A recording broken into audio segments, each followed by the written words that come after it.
Hello and welcome to Men Behind the Curtain, the podcast about everything and nothing all at once. I am Pitt. I'm Eli. I hope y'all are doing all right. Um, Welcome to this week's episode of Ohio Weather is fucking psychotic because it Yeah, is. I found a nice little graphic so the wife's friend in North Dakota was asking what Ohio weather or winters were like.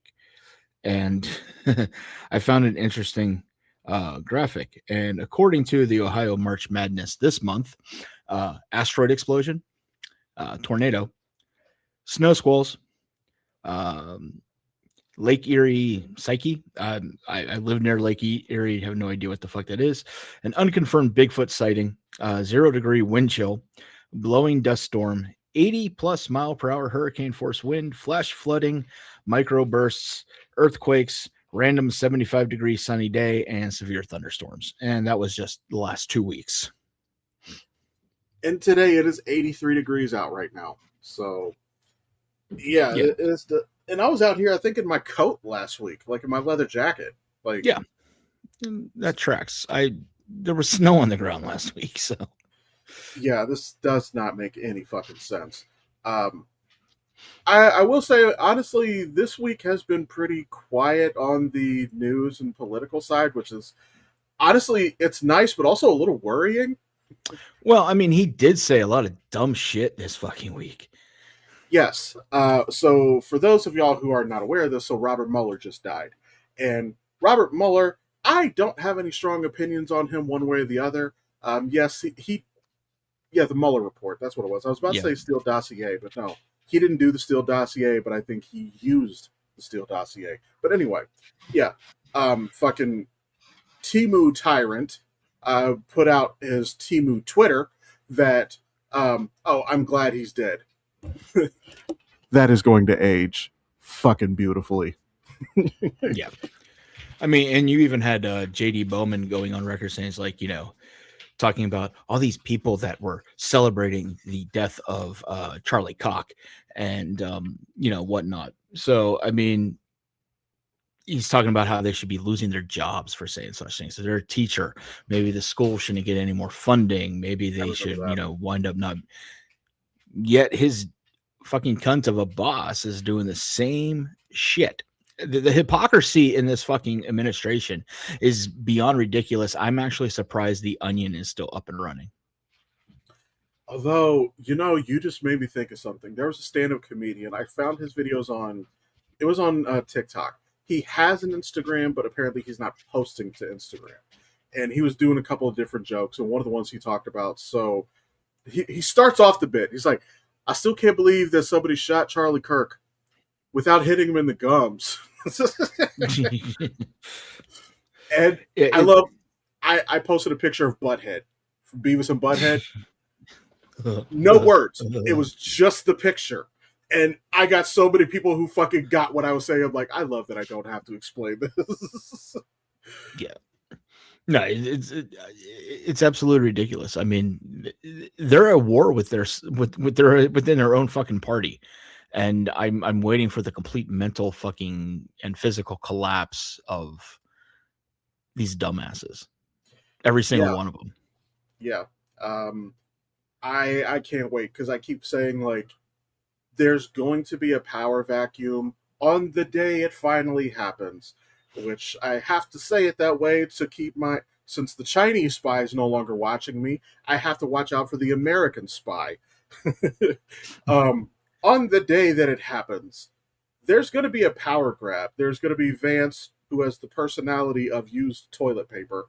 You have fucking Stephen Miller, which, how do you have a Megamind head, but not a Megamind intellect? I don't fucking understand that. Fucking. You sure it's the personality of used toilet paper, not a couch cover? Yeah, it was kind of right there, and I didn't use that. Yeah, that's on me. But one thing that had me fucking dying though was, so the same comedian, he was talking about that. He's like, so if we are now calling it getting kirked when you get hit in the neck, So when your widow is then getting felt up by the VP on national television, is that being Kirkholded?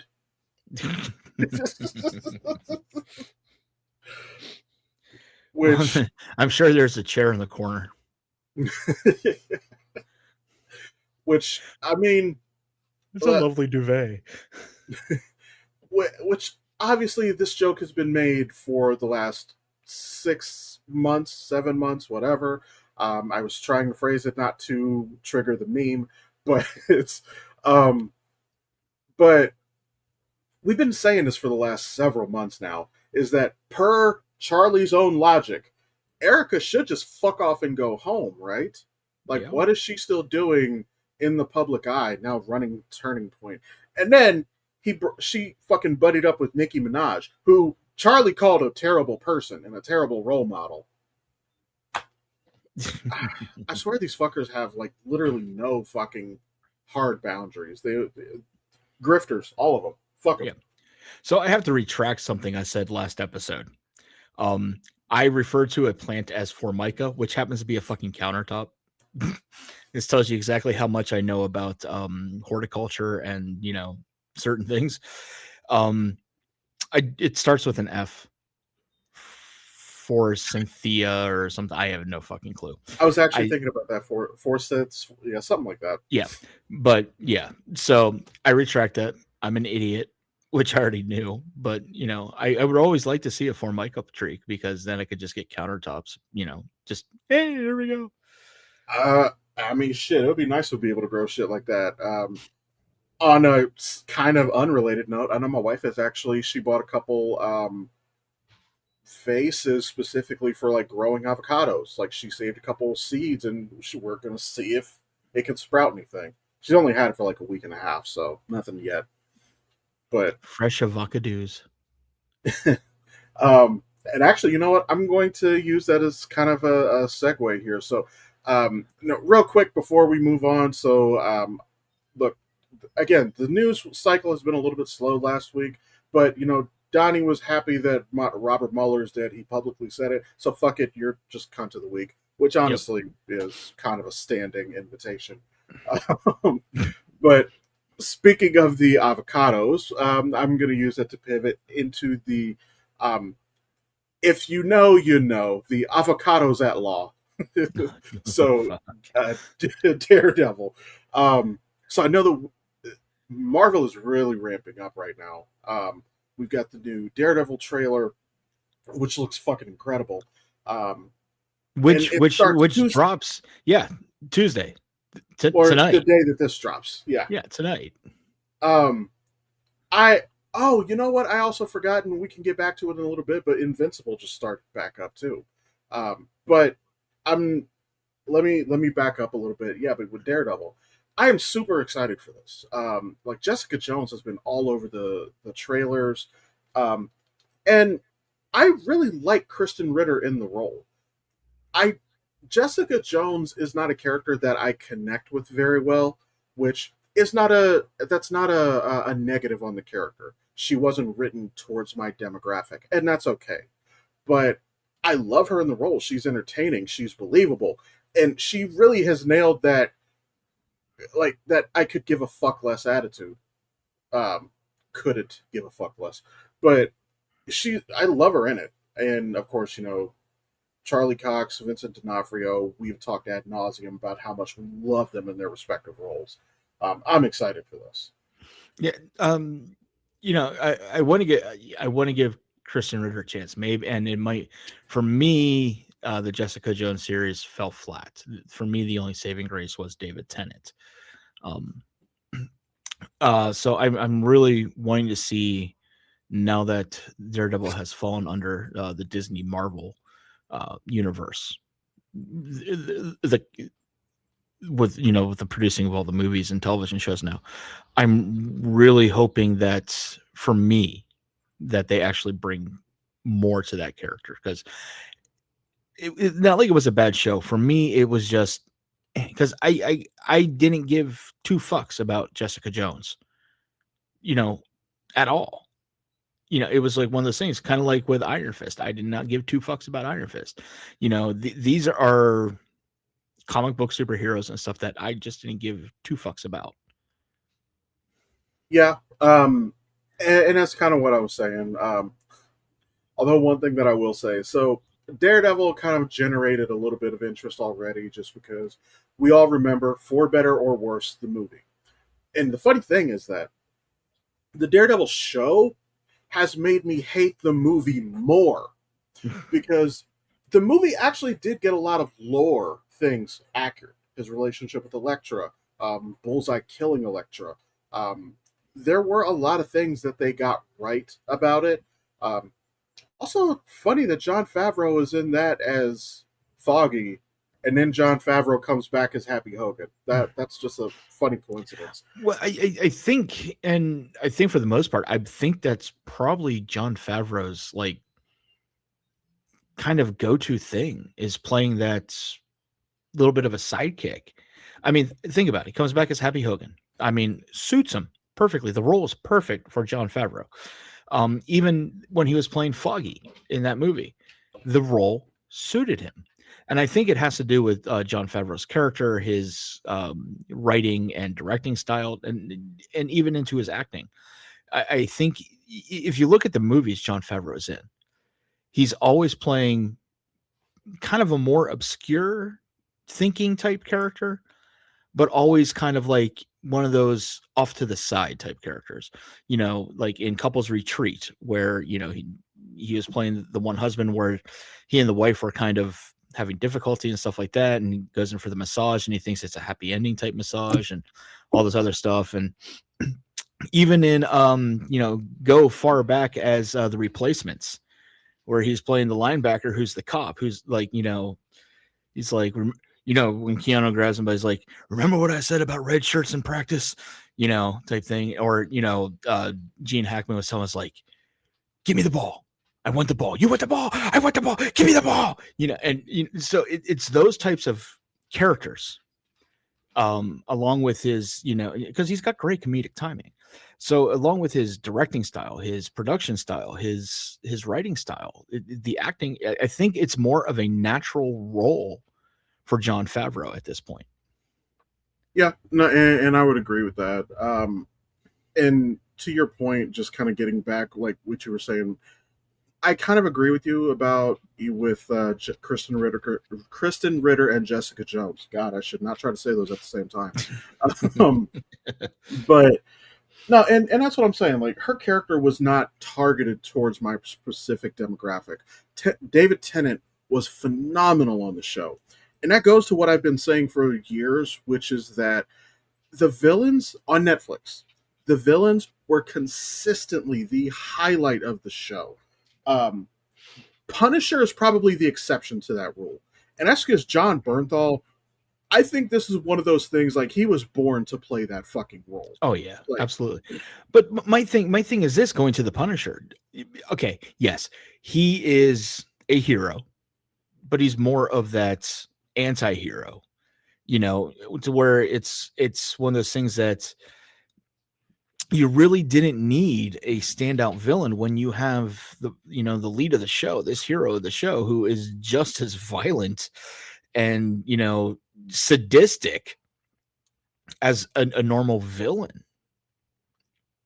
yeah, the Punisher is kind of like, it's like a meme that I saw a long time ago with Godzilla, and I think it was like the very first Godzilla in this series, like the one that had Bryan Cranston in it, where it said, "Oh, is it a good Godzilla movie?"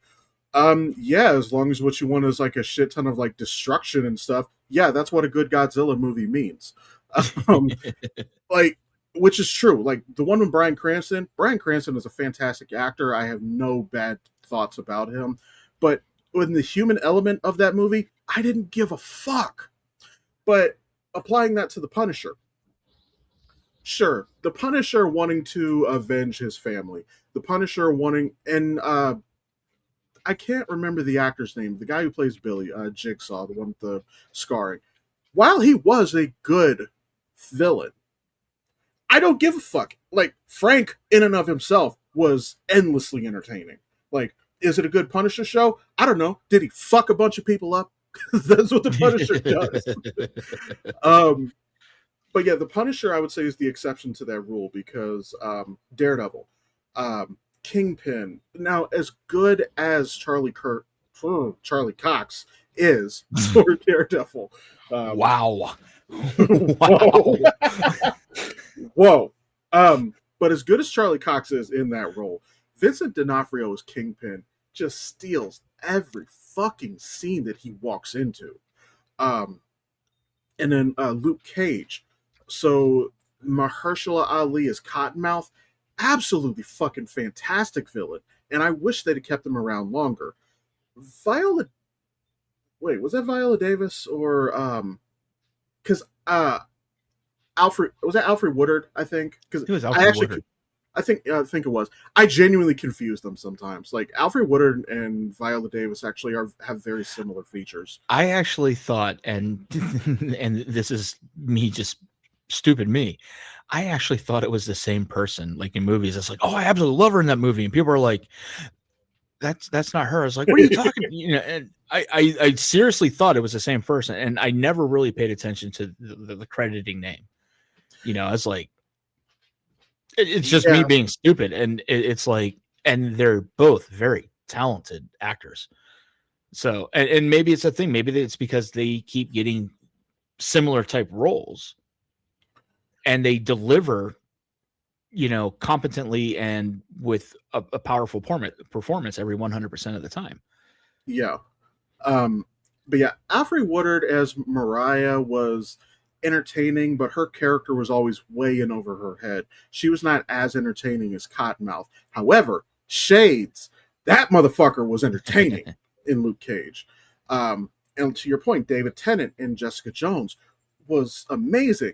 And it's one of those things that I keep talking about. He might be the villain, he might be a piece of shit, but from an entertainment standpoint, he's one of the best parts of the show. Oh yeah. Um, and that is where I think Iron Fist suffered because Iron Iron Fist had no tangible villain in the first season. He was fighting the Hand, which okay, we don't give a fuck about that. Okay. Um, And I know the Hand, from the comic books and stuff like that. But when you say the Hand, I keep thinking of Teenage Mutant Ninja Turtles the Foot Clan. with the foot. Yep. So I'm picturing, there's Iron Fist, and all of a sudden he's got four fucking turtles named after Renaissance artists standing behind him. Actually, you know what reminds me of that? So I have a folder on my Facebook account that has a bunch of different like fake superhero text messages. Like one of my favorite ones is Spider-Man and Punisher, and he's like, "Hey, can you I need to kill some of your villains." No, you can't kill my villains. Like I don't have anybody left. So he's like, "Let me run an ad for you," and just send it like we'll just call it "Man looking for men to punish." And it's like, but how are they going to know that you're serious? I'll send a shirtless pic. And Peter's like, this is the best day. Speaking of Spider-Man and the Punisher, we Well, got a trailer for yeah. Brand New Day. Well, hang on, because where I was going with that, because that's absolutely where we were about to go. But so there's a text message between Elektra and Deadpool. Now, apparently, at this point in time, Elektra is over the Hand, the ninjas, and Deadpool keeps trying. Hey, can I get a job? And then eventually, he gets her to say, "I'll give you a hand job," and he's like, "You said it." She's like, "I'm going to send so many ninjas after you for this." But yes, Punisher and Spider-Man: Brand New Day, and Punisher is in it, and we might get some of what I hoped for, which was that Spider-Man fighting Punisher a little bit. It's not going to happen exactly like it did in the comics, but it does look like they're going to clash a little bit. Yeah, I saw some things, and in the trailer, I mean, and distinctly you can hear Spider-Man yelling like, "Frank, what that?" Basically asking him what he's doing. And as Punisher's driving, I don't know if he's got a truck or a car or something like that, but then Spider-Man's crashing through the windshield, and it's the exchange between Spider-Man and the Punisher just in the trailer is like it's got me really geeked for it. It's like, oh, Yeah.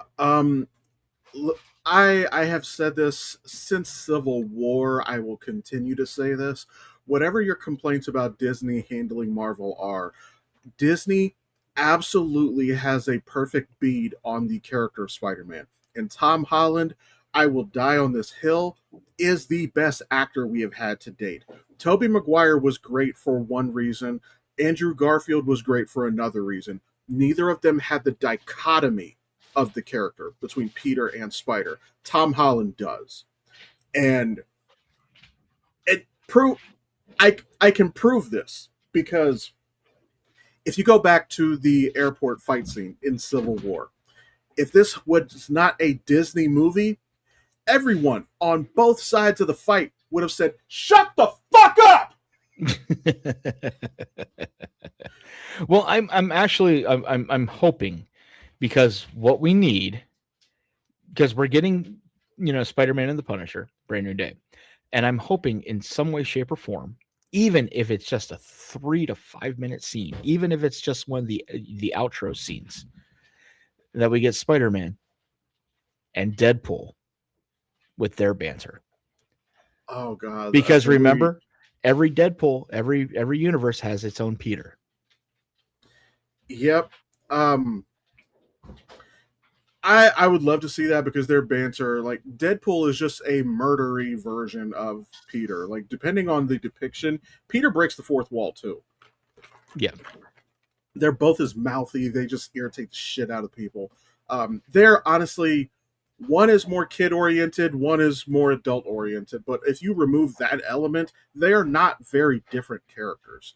Um, I mean, yes, Deadpool is a little bit insane, but I feel like they did it to justify those fourth wall breaks. Um, I'm also wondering there's one of two different ways that this can go because so there's the man spider plot line, which basically sees his abilities evolve and grow. But I'm also wondering if he's getting the symbiote. Well, here's the thing, and there's a lot of speculation out this, and because and I can't remember which movie it was, but there was, and there's a screenshot floating around the internet somewhere that shows the progression of Spider-Man's powers, and it's like stuck in the upper right corner of a screen in the background of may have been an Oscorp or something like that.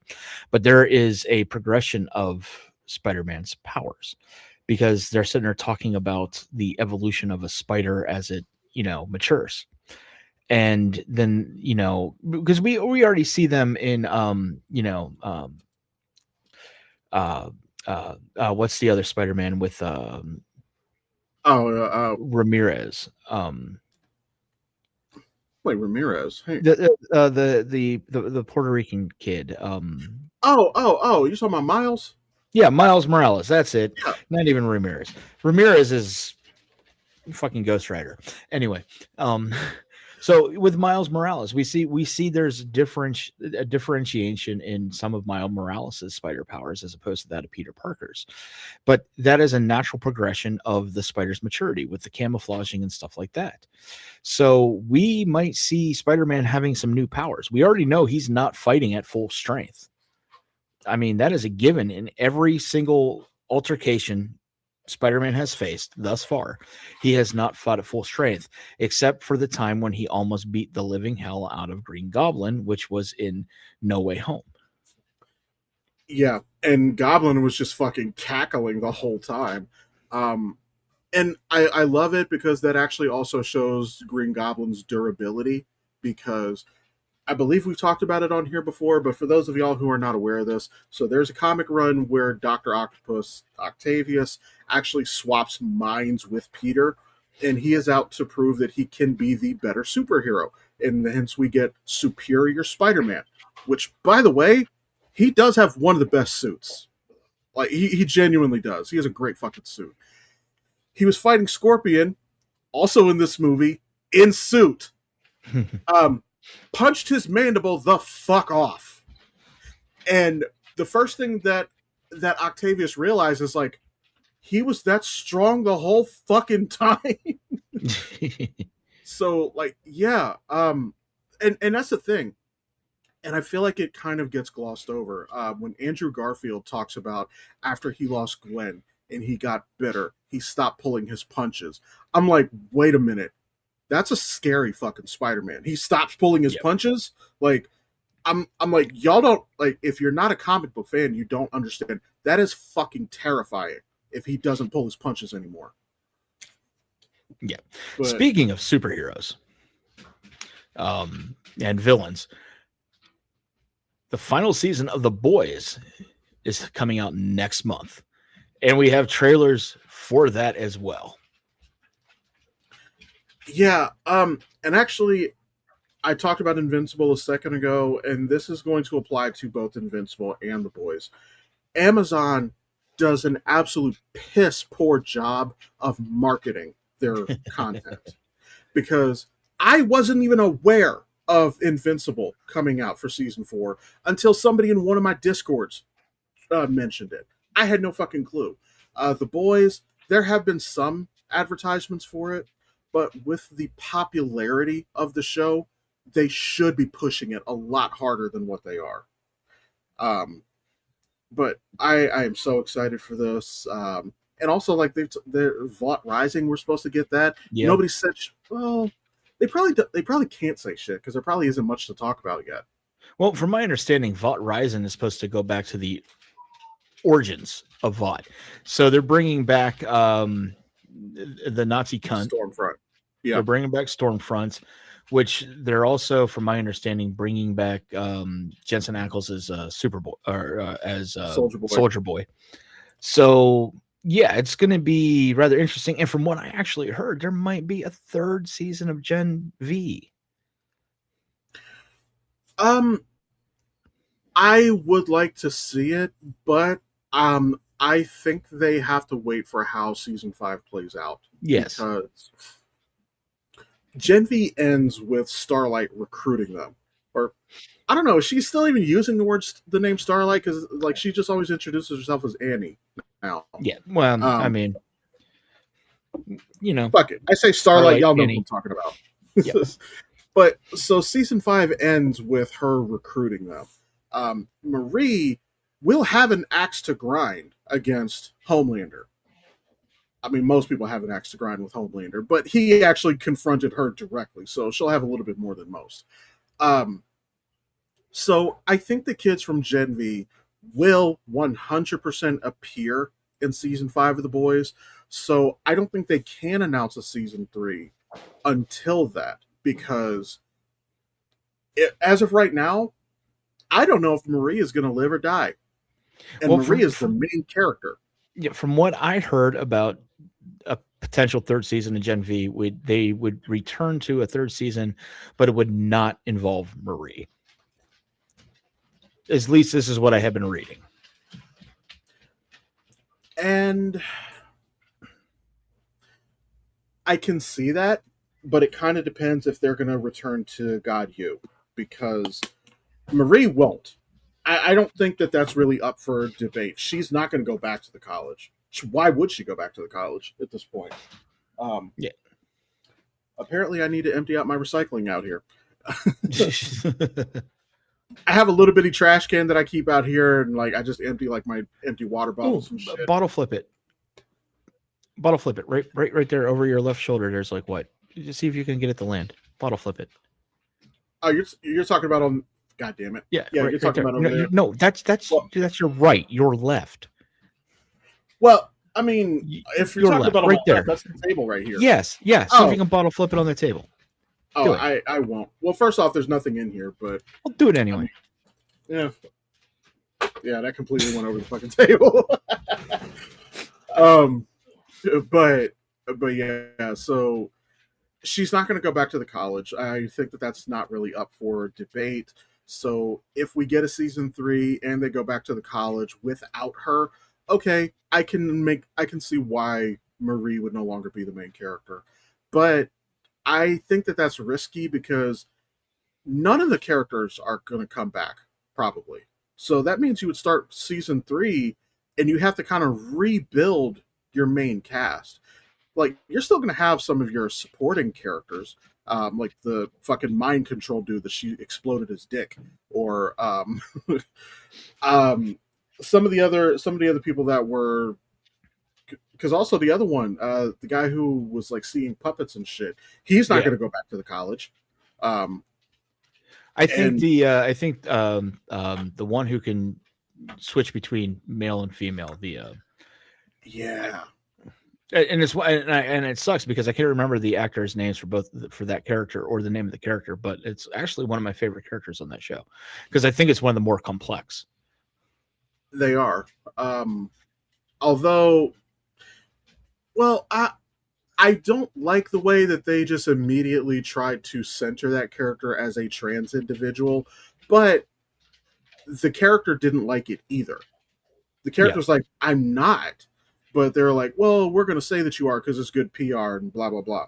So it was fucked up that they did that, but I like that the character pushed back and, like, that's not me. So, but yes, that is a very complex character. I do enjoy them. I especially enjoy the dynamic between them and Marie because there's this constant breakup and makeup between them.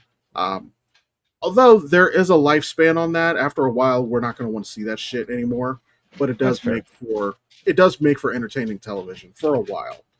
Um, yeah, I'm super excited for season 5 of The Boys, and I feel like Marie is probably one of the only ones who actually could really fucking like bring Homelander to heel, and I mean that metaphorically and literally, because now she's figured out how to manipulate blood without you being cut.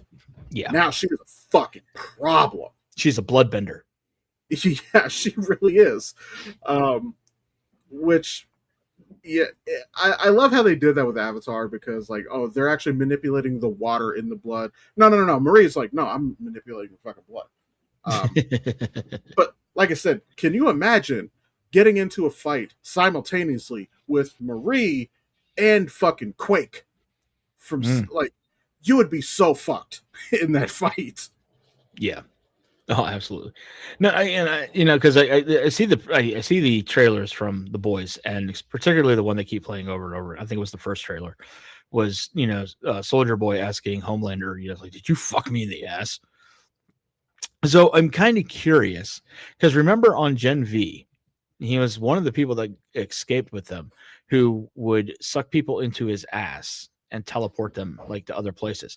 So I'm wondering if that was how they got into a certain complex. Is they got sucked into this guy's ass and then teleported out of Soldier Boy's ass. I could actually see that, especially because Soldier Boy has no concept of modern society and all that shit. Um, but also at the same time, let's be honest, Homelander's depraved enough that he actually would fucking do it, like given the right motivation. Well, I mean, Homelander's thing is breast milk, but Yes, but I mean, he also made a dude masturbate before killing him just for the pure that's true. humiliation. So That's true. Homelander's depraved enough that I could see him doing it just as the ultimate power move. But we got enough of that in Oz. We don't need to do that in the boys. Which uh, I Oz can't. I was don't. very excessive with that too. Yeah. I also heard, haven't seen trailers for it, but I also heard that Dune 3 is Yes, being released the same day as Avengers Doomsday. that that would not be a smart move on their part. I think it's like And I'm December 18th or something like that. Let me see. So Dune 3. I did mean to look up the trailer, and I had somebody tell me that the TV show actually adds a lot of backstory and everything, which I did mean to watch. There's just so much other fucking content out there. Um, really? I thought Jason Momoa died in the first one. That's He's what I thought somehow too. he's somehow in this. So yeah, the release date is December 18th. So let me look at, even if that's not the same day as Doomsday, that is incredibly close.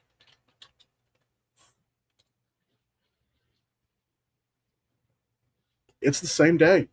So Um, everybody knows what they're doing for the Yule holiday. the only winner in this scenario is going to be whoever owns a movie theater. I don't think that this Yes. is a smart idea because there's a lot of overlap with the fans, ourselves included, um, and they're going to cut into each other's profits. Where all they had, if they just would release a month apart, they would both clean up. Yeah. You do either one right around Thanksgiving, and then you do the other one, right around the beginning of Yule. And you're mopping the floor with, the box office revenue. Yeah. I would not be surprised if one of these gets pushed because, and I think both movies are going to be good. Dune has honestly been a fantastic series Yeah. so far. Or if you are a smart movie theater, you do a double feature and you give a little bit of a discount on the ticket. But for fuck's sake, you're going to have to give a reprieve in between movies. Oh yeah, I mean, you see one of the movies first and then you wait about like, say 15, 20 minutes. So everybody can go to the bathroom, get more snacks and whatnot, and then they go back in and watch the other one. I mean, you're going to spend, that's about 7 hours at the movie theater for that fucking day. But I would do it. yeah, I mean, it's one of those things that it's like, again, whoever owns the theater is going to make a fucking killing off of either one, because you're going to get just as many people going to see one as you are the other. Mm-hmm. And there's going to be people like us that will buy a ticket for one and then stick around and get a ticket for the other one at a slightly later showing. Let me see. There's a there's an article here. Somebody because I was looking up Doomsday. Somebody Marvel veteran says no, I'm not in the Avengers, and I just want to see who this is. Oh, well, no shit, Charlie Cox. No shit, he's not in Doomsday. What the fuck can he do? Um, if I remember correctly, we don't need Daredevil until Secret Wars. Yeah, and a threat like Doomsday, there's literally nothing that Daredevil is bringing to the table. Um, honestly, and shit like that is actually why I hope that the rumors are true and we are getting a Midnight Suns project because as of right now, what the fuck is there for Moon Knight to do? Like, there, Moon Knight is not gonna help with Doomsday. Well, Um, Moon Knight is hanging out with the Eternals. yeah, because they just kind of fucked off too. Um, and I'm still of the opinion the Eternals is not a bad movie. It was an overly ambitious movie. Um, I think maybe they swung too big with that movie is what happened. Yeah. However, I am glad that they went back and addressed the giant fucking head and hand sticking out of the middle of the fucking Indian Ocean, and that's where they're getting the animanium. I loved that plot point in Brave New it was Brave New World. Yeah. Yeah. I thought that was an incredibly smart plot point. But with Doomsday, I don't know if it matters anymore. Because if they are doing what me and you have kind of theorized about this for a couple of years now, they might be pulling the same shit that CW did with the multiverse, and everyone's going to merge into the same universe. Meaning, you know, it might not be Hugh Jackman's Wolverine, but we're still going to get Wolverine from another universe, and the Yeah. adamantium will just come with him. Yeah.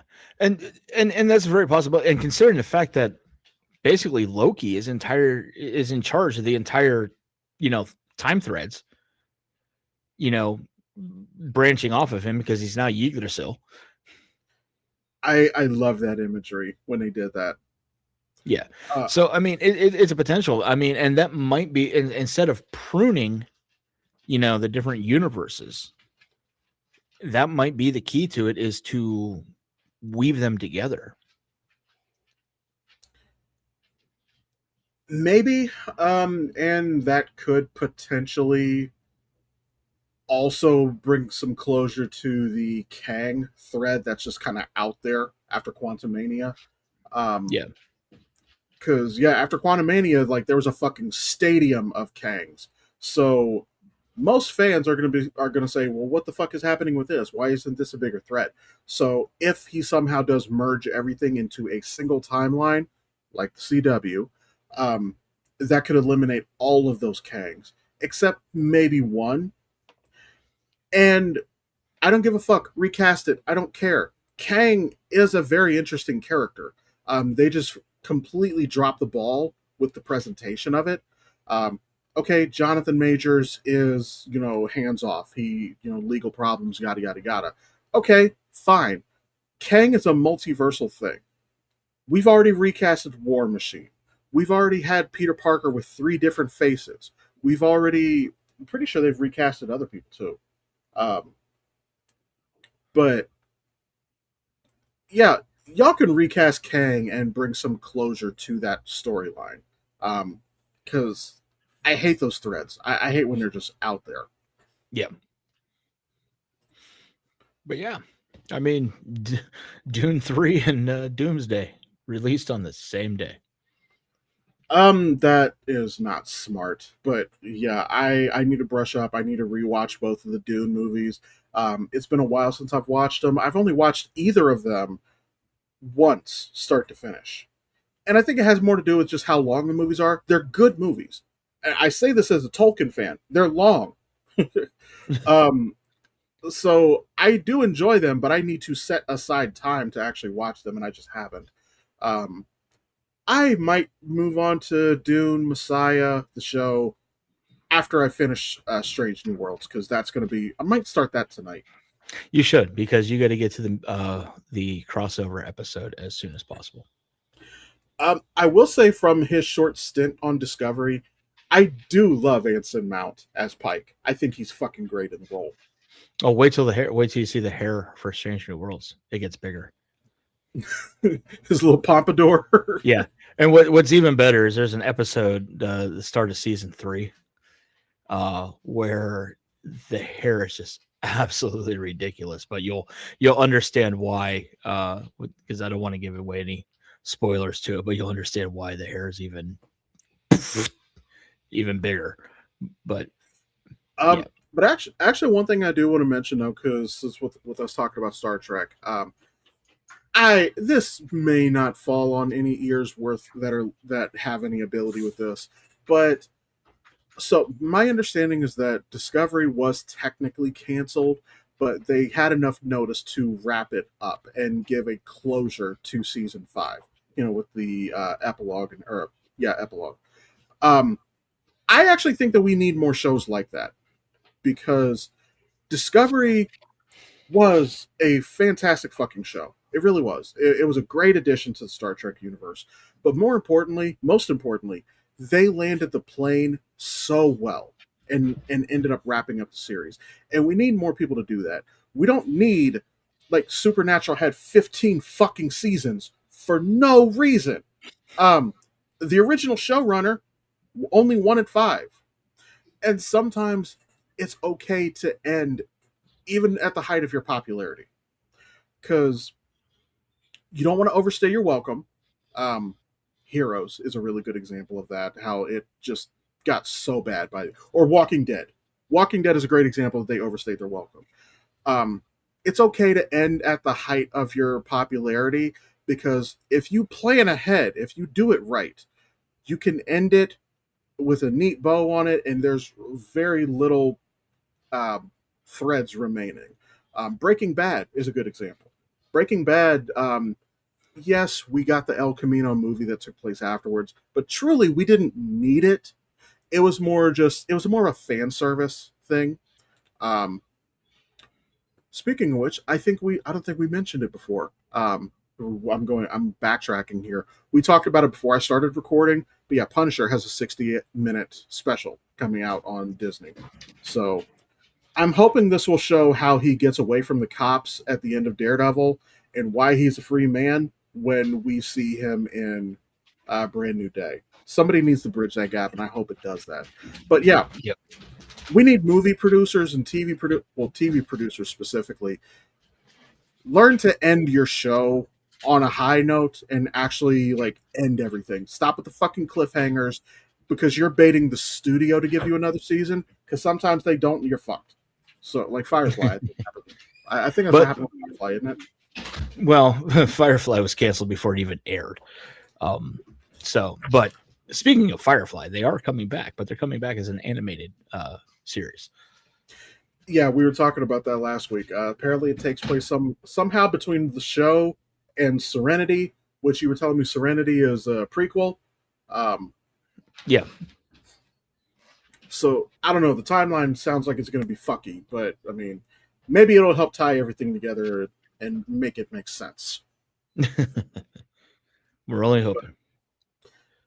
I guess that's probably a good note for us to go ahead and end on. It's honestly been a little bit of a slow week. I meant to try to get more articles.